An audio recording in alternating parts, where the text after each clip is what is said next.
माँ तू सबसे प्यारी है, माँ तू जग में न्यारी है।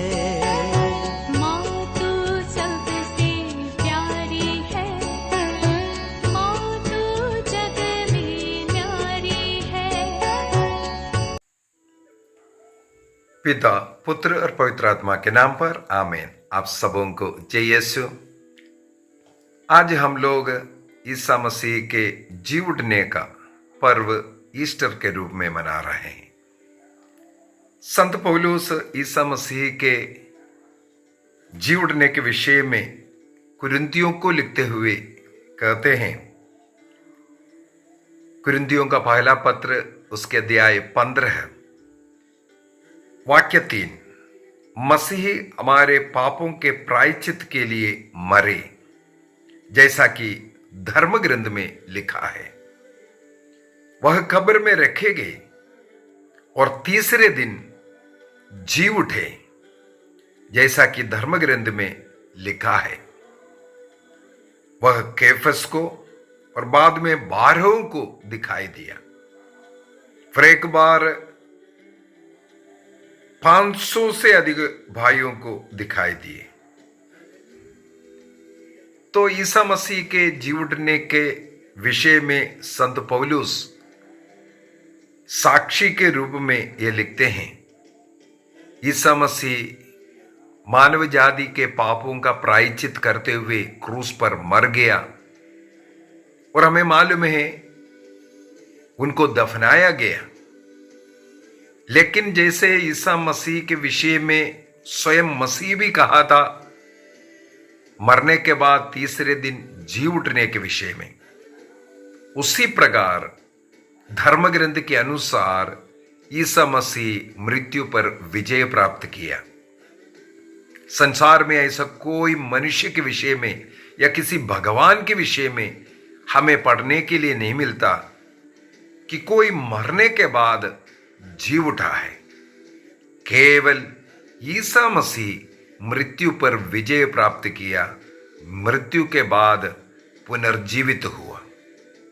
इसके विषय में सुसमाचारों में भी लिखा हुआ है। ईसा मसीह का दफन विधि हुआ, तीसरे दिन स्त्री नारियां सुगंध लेपन करने के लिए वहां जब कब्र पर पहुंचा, यहूदियों के धर्म रीति के अनुसार मृतकों के शरीर को सुगंध लेपन करना एक प्रथा था। उसके अनुसार जब स्त्रियां सब लेकर के पहुंचा, कब्र खुला हुआ और मसीह के शरीर को जिस कपड़ों में लपेटा था उस कपड़े वहां पर मिला और एक स्वर्गदूत दर्शन देकर के कहा, जिन्हें तुम ढूंढ रहे हैं वह जी उठा है। इसके बाद ईसा मसीह 40 दिनों तक इस संसार में रहे, अनेकों लोगों को दर्शन दे करके वह जीवित है इसका साक्ष्य दिया। शिष्य लोगों के साथ रहे, शिष्य लोगों के साथ रह करके स्वर्ग राज्य के विषय में फिर से सिखाया, अधिकार दिया। इसके बाद उन्हें आशीर्वाद देते देते 40वां दिन वो स्वर्ग में गए। तो बाइबल के अनुसार और पुराने विधान के अंदर ईसा मसीह के जन्म से लेकर के उनके पूरे जीवन के विषय में जो मसीह के जन्म से हजारों वर्ष पहले से लिखना शुरू किया, वो मसीह के जन्म के विषय में और ईसा मसीह का कैसे जीवन होगा, कैसे मृत्यु होगा, इसके बाद जी उठने के विषय में लिखा है। उसी के अनुसार सब कुछ जो कुछ पहले लिखा है उसके अनुसार सब कुछ मसीह के जीवन में पूरा हुआ। तो ईसा मसीह आज भी जीवित है। वो मनुष्य बनकर के आए ताकि मनुष्यों का पाप का प्रायश्चित करें। उनके एक बार मृत्यु के द्वारा हम सब पाप मुक्त हो गया, स्वर्ग राज्य के योग्य बन गया। जो कोई ईसा मसीह में विश्वास करता है और ईसा मसीह को अपने मुक्तिदाता के रूप में स्वीकार करते हैं, उन सबों को स्वर्ग राज्य का अधिकारी बनाया। हमारा पाप क्षमा होता है और हम मसीह में विश्वास करने के कारण हम स्वर्ग के योग्य बनता है। यहां पर एक सवाल मेरे पास आया है। मत्ती के सुसमाचार उसके अध्याय 12 के अंदर मैथ्यू चैप्टर 12 वर्स 38 ऑनवर्स अगर हम पढ़ेंगे, वहां पर कुछ फरीसी और शास्त्री ईसा मसीह के पास आए और उनसे कुछ चिन्ह मांगा था। ईसा मसीह से कहा, हम कुछ चिन्ह देखना चाहते हैं। ईसा मसीह अगर मसीह है, जिनके विषय में पुराने विधान में लिखा हुआ है उसके अनुसार ये मसीह है, चिन्ह मांग रहा था। तो ईसा मसीह ने क्या उत्तर दिया? इस पीढ़ी चिन्ह मांगते हैं, नबी योनस के चिन्ह को छोड़कर इसे और कोई चिन्ह नहीं दिया जाएगा। तो योनस का चिन्ह, योनस 3 दिन मत्स्य के पेट में रहा था। हमें नबी योनस के ग्रंथ से सब पढ़ने के लिए मिलता है पुराने विधान में। जिस प्रकार निनवे शहर के जो पाप से उन लोगों को मुक्ति ईश्वर चाहते थे, तो योनस को वहां भेज रहा था। योनस उल्टा तारसीस की ओर चलने लगे। तब जिस जहाज में वो बैठा हुआ था, वो आंधी तूफान का सामना करना पड़ा। आखिरी में योनस को उठा करके समुद्र में फेंकते हैं। तो एक मत्स्य को ईश्वर ने आदेश दिया, मत्स्य उन्हें निगलता है और 3 दिन के बाद उसे उगलते हैं। ये चिन्ह प्रभु कहते हैं योनस के चिन्ह के अलावा कोई और चिन्ह नहीं दिया जाएगा। इसके बाद वाक्य 40 में प्रभु कहते हैं, जिस प्रकार योनस 3 दिन और 3 रात मत्स्य के पेट में रहा, उसी प्रकार मानव पुत्र भी 3 दिन और 3 रात पृथ्वी के गर्भ में रहेगा। मतलब ईसा मसीह ने यहां कहा, जिस प्रकार योनस मत्स्य के पेट में रहा, उसी प्रकार ईसा मसीह को भी 3 दिन और 3 रात भूमि में, धरती में, अर्थात वो मरने के बाद उनको दफन विधि करेगा, दफनाया जाएगा। वो 3 दिन और 3 रात इस प्रकार पृथ्वी के गर्भ में रहेगा, ये कहा। तो सवाल आया है मेरे पास, ईसा मसीह ने कहा 3 दिन और 3 रात कब्र में रहने के विषय में। शुक्रवार के दिन ईसा मसीह का मृत्यु हुआ और दफन विधि हुआ शाम के समय, और कलीसिया में शनिवार रात के दिन में ईस्टर मनाते हैं। तो केवल एक ही तो दिन हुआ। यहां पर ईसा मसीह ने 3 दिन और 3 रात बोला, तो ये ईस्टर कैसे पर्व शनिवार शाम को या रात को मना रहा है? बहुत ही सुंदर सवाल है, इसको हमें समझने की जरूरत भी है। बाइबल के अंदर करीब 21 बार ईसा मसीह के तीसरे दिन जी उठने के विषय में लिखा हुआ है। तीसरे दिन वह जी उठेगा, ये 21 बार लिखा हुआ है। उनमें केवल एक बार यहां पर ईसा मसीह ने कहा, नबी योनस के चिन्ह के साथ मिला करके 3 दिन और 3 रात मत्स्य के पेट में रहने वाला उस नबी के समान ईसा मसीह भी 3 दिन और 3 रात पृथ्वी के गर्भ में रहेगा, अर्थात कब्र में रहेगा, ये कहा। तो ईस्टर कैसे जो शनिवार रात या इतवार का सुबह हो सकता है, उसमें तो केवल 2 रात हुआ है। अगर घंटा 3 दिन का घंटा अगर हम काउंट करेंगे, कम से कम 72 घंटा खबर में रहना चाहिए 3 दिन के लिए। लेकिन यहां पर अगर हम घंटा अगर गिनती कर कर देखें, केवल एक दिन शनिवार का पूरा दिन हम मान सकते हैं और शुक्रवार को शाम को करीब 6 बजे करीब उनका दफन विधि हुआ होगा, 5-6 बजे के समय। इसके बाद इतवार तो अर्ली मॉर्निंग और फटने के पहले पहले वो जी उठा है। तो इस प्रकार देखेगा बहुत ही कम घंटे वो कब्र में रहे। तो यहां 3 दिन और 3 रात कैसे पूरा हुआ? 72 घंटे तो नहीं हुआ। और प्रभु ने कई बार बोला है तीसरे दिन जी उठने के विषय में। ईसा मसीह के दुख भोग, मृत्यु का और जी उठने के विषय में मसीह ने स्वयं अनेकों बार बोला है। और बाइबल के अंदर मुझे मिला है 21 बार ये तीसरे दिन के विषय में लिखा हुआ है। हमें इसको थोड़ा समझने की जरूरत है। ये तीसरे दिन का बाइबल के अंदर बहुत महत्व रखता है। तीसरे दिन, यदि हम उत्पत्ति ग्रंथ में सृष्टि कर्म के विषय में जब हम पढ़ेंगे, उत्पत्ति ग्रंथ अध्याय 1 के अंदर हमें मिलता है तीसरे दिन किसी जीव का जो जन्म, या हमें बोलेंगे जीवन आता हुआ, हमें वहां पर मिलता है। तीसरे दिन वो है, तीसरे दिन ईश्वर ने, हम लोग यदि वाक्य 9 से पढ़ेंगे, वाक्य 9 से पढ़ेंगे, आकाश के नीचे का पानी को एक जगह पर इकट्ठा करते हैं, अर्थात पृथ्वी और समुद्र, इसको ये करने के बाद ईश्वर ने पृथ्वी पर हरियाली लेके आया, बीजदार पौधा।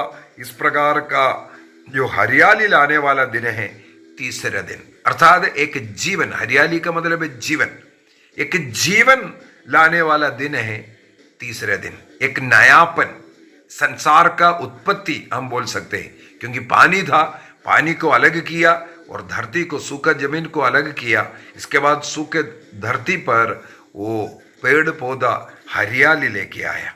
तो एक नया रूप, एक नया जीवन आने वाला दिन हम लोग देख सकते हैं तीसरे दिन।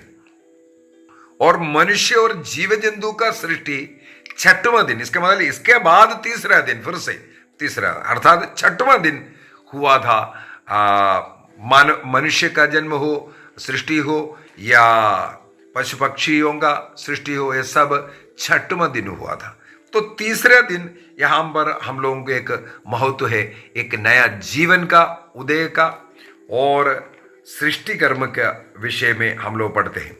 इसी प्रकार यदि हम लोग निर्गमन ग्रंथ में अगर जाएंगे, अध्याय 19 के अंदर ईश्वर ने सिनाई पर्वत पर मूसा नबी को बुलाया। ईश्वर बुला करके कुछ नियम देते हैं, विधान जोड़ते हैं। उस विधान के अनुसार जीने वाला ईश्वर का संतान बनते हैं, संतति बनते हैं। तो उस विधान के लिए मूसा नबी को पर्वत के, सिनाई पर्वत के ऊपर बुलाया। और निर्गमन ग्रंथ एक्सोडस चैप्टर 19 वर्स 16 में हम लोग पढ़ते हैं, तीसरे दिन प्रातःकाल ईश्वर जो बादल के रूप में उनके सामने प्रकट होते हैं। इसके बाद नियम सब जो देने के विषय में वहां पर हम लोग पढ़ते हैं। वहां पर भी तीसरे दिन के विषय में लिखा हुआ है। और यहूदियों में एक विश्वास ये भी था, किसी व्यक्ति अगर मर जाता है 3 दिनों तक उनकी आत्मा उनके साथ रहता है करके, ऐसा एक विश्वास था। इसलिए ईसा मसीह ने लाजर के मृत्यु के बाद 3 दिन के बाद 4वां दिन वहां पर आया, अर्थात यहूदियों के सामने ये प्रमाण करने के लिए वो पूर्ण रूप से मर गया था, अभी दोबारा जी नहीं उठ सकता। इस प्रकार का एक अवस्था था, ये दिखाने के लिए। तो यहूदियों का एक विश्वास भी 3 दिनों तक वो आत्मा साथ में रहता है, जो मरने के बाद, ऐसे एक विश्वास चलता था। और तीसरे दिन का पुराने विधान के अंदर कई भविष्यवाणियां हुआ है, विशेषकर होसिया का ग्रंथ अध्याय 6 वाक्य 1 से 3 तक अगर पढ़ेंगे, ये प्रभु ईसा मसीह के तीसरे दिन जी उठने के विषय में इसी के आधार पर पुराने विधान के इस वचन को हम लेते हैं। होसिया का ग्रंथ चैप्टर 6 वर्स 1 to 3, वहां पर तीसरे दिन के विषय में। और ईसा मसीह की मृत्यु भी हमें मालूम है, शुक्रवार के दिन निसान महीने के 14वां तारीख को शुक्रवार के दिन हुआ था। और जैसे हम लोगों ने पिछले क्लासों में मनन चिंतन किया था, ईसा मसीह का यरूशलेम प्रवेश और जो मंदिर आना 4 दिन पहले आना, और वो बलि जो चढ़ाने वाला मेमने के रूप में उनको प्रस्तुत किया है, इसलिए 4 दिन पहले वहां आ रहा है। और हम लोगों ने मनन चिंतन किया है, जिस दिन पास्का पर्व में मेमने का वध करना है वही शुक्रवार का दिन था, ईसा मसीह का मृत्यु होता है। तो प्रायश्चित बलि के रूप में ईसा मसीह अपने को अर्पित करता हुआ, इसके बाद शुक्रवार था, शुक्रवार के बाद तीसरे दिन इतवार होता है, इतवार सुबह ईसा मसीह का जी उठना है, यहां पर भी हम लोग देखते हैं। और यदि हम लोग उत्पत्ति ग्रंथ उसके अध्याय 22 के अंदर पढ़ेंगे, वहां पर अब्राहम से ईश्वर अपने पुत्र इसहाक का बलि अर्पित करने के लिए कहते हैं। वहां पर हम लोग देखते हैं जो अब्राहम जो है अपने पुत्र को लेकर के, हम लोग उत्पत्ति ग्रंथ उसके अध्याय 22 वहां पर पढ़ते हैं, ईश्वर अब्राहम से कहते हैं अपने पुत्र को, अपने इकलौते पुत्र को, परम प्रिय इसहाक को साथ ले जाकर मोरिया देश जाओ, वहां जिस पहाड़ में पर मैं तुम्हें बताऊंगा उसे बलि चढ़ा दो। देखो, ईश्वर ने अब्राहम से कहा अपने पुत्र इसहाक का बलि मोरिया देश के पहाड़ के ऊपर, मोरिया पहाड़ के ऊपर चढ़ाने के लिए। अगले दिन सुबह उड़ करके वो चलते हैं। तीसरे दिन वाक्य 4 के अंदर, जेनेसिस चैप्टर 22 वर्स 4, वहां पर हमें मिलता है, तीसरे दिन अब्राहम आंखें ऊपर उठाकर देखा, उस जगह मोरिया वो पहाड़ देखा, वहां पर ले जाते हैं।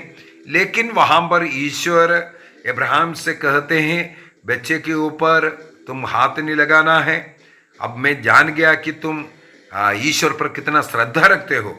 और वहां पर एक मेमना मिलता है, एक मेढ़ा मिलता है, उसका बलि अर्पित करते हुए अब्राहम वापस अपना पुत्र पाते हैं, वो भी तीसरे दिन पुत्र को प्राप्त करते हैं। इसी प्रकार अनेकों जगहों पर हमें मिलता है। तो अभी हम जाते हैं, ईसा मसीह ने जब 3 दिन और 3 रात बोला, ये 3 दिन और 3 रात क्यों न कब्र में रहा? यहूदियों के विश्वास के अनुसार ये जो 3 दिन और 3 रात, क्योंकि ईसा मसीह ने किससे कहा था? वहां पर फरीसी और शास्त्री लोग थे, बाइबल पंडित लोग हैं, उन लोगों के सामने कहा था मैं योनस का एक चिन्ह दूंगा। उसके द्वारा उन लोगों ने क्या समझा? तीसरा दिन ईसा मसीह जी उठने के विषय में बोला करके। यह नहीं उन लोगों ने समझा 3 दिन और 3 रात ईसा मसीह खबर में रहेगा, क्योंकि पिलातुस के पास जाकर के इन लोगों ने आग्रह किया, वहां पर जो सिपाही लोगों को ड्यूटी पर लगाने के लिए, पहरा बिठाने के लिए और कब्र को सील लगाने के विषय में, क्योंकि ईसा मसीह ने कहा था तीसरे दिन जी उठेगा।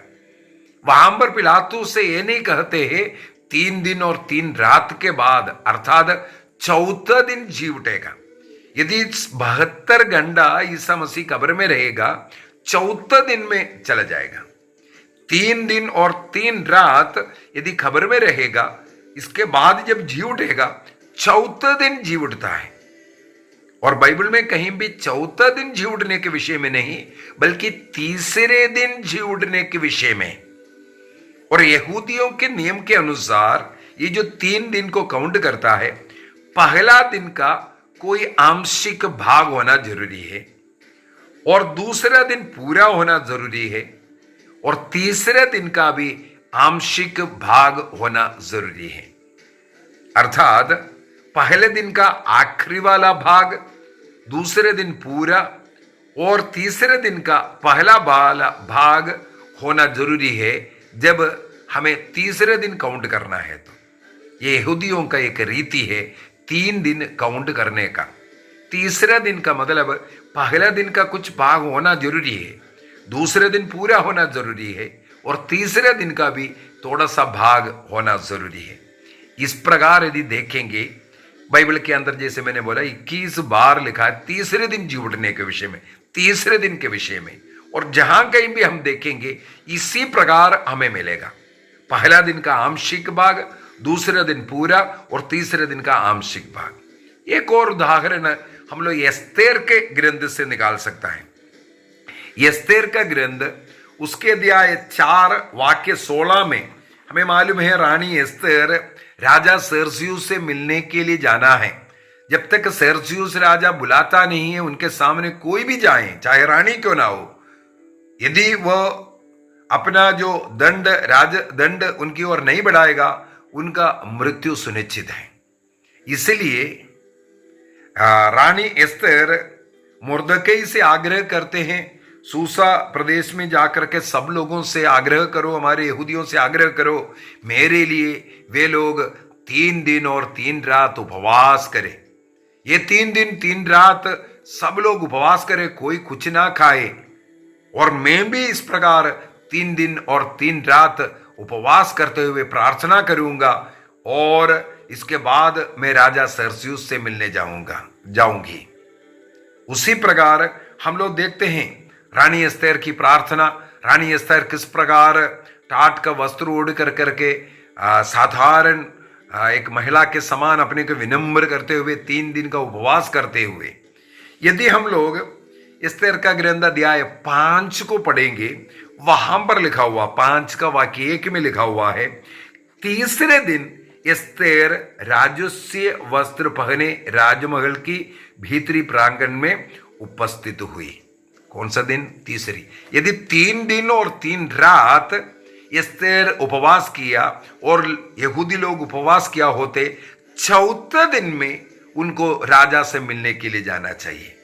यहां पर भी हम लोग देखते हैं रानी जिस दिन घोषणा किया, उस दिन हो सकता है शाम से उपवास शुरू किया, लेकिन दूसरे दिन पूर्ण रूप से, और तीसरे दिन वो क्या किया, थोड़ा सा उपवास करने के बाद वो राजा से मिलने के लिए जाती है। तो तीसरे दिन का अर्थ मेरे विचार में आपको समझ में आ गया है। तो तीसरे दिन का यह मतलब नहीं है 72 घंटा कब्र के अंदर रहना, या 3 दिन पूरा और 3 रात पूरा रहना जरूरी नहीं है।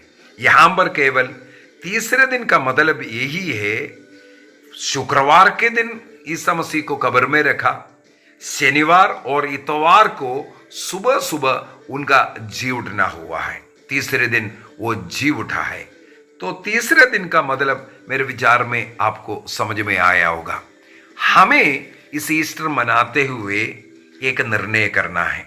यदि हम लोग रोमियो का पत्र, उसके अध्याय 8, रोमियो के नाम संत पौलुस का पत्र, उसके अध्याय 8 वाक्य 11 को पढ़ेंगे। रोमन्स चैप्टर 8 वर्स 11, वहां पर लिखा हुआ है, जिसने ईसा को मृतकों में से जिलाया, यदि उसका आत्मा आप लोगों में निवास करता है, तो जिसने ईसा मसीह को मृतकों में से जिलाया, वह अपने आत्मा द्वारा जो आप में निवास करता है, आपके नश्वर शरीर को भी जीवन प्रदान करेगा। ईसा मसीह को तीसरे दिन जिलाने वाला ईश्वर हमें भी, हमारे शरीर को भी जिलाएगा, जीव उठने देगा। ये हम लोग पढ़ते हैं।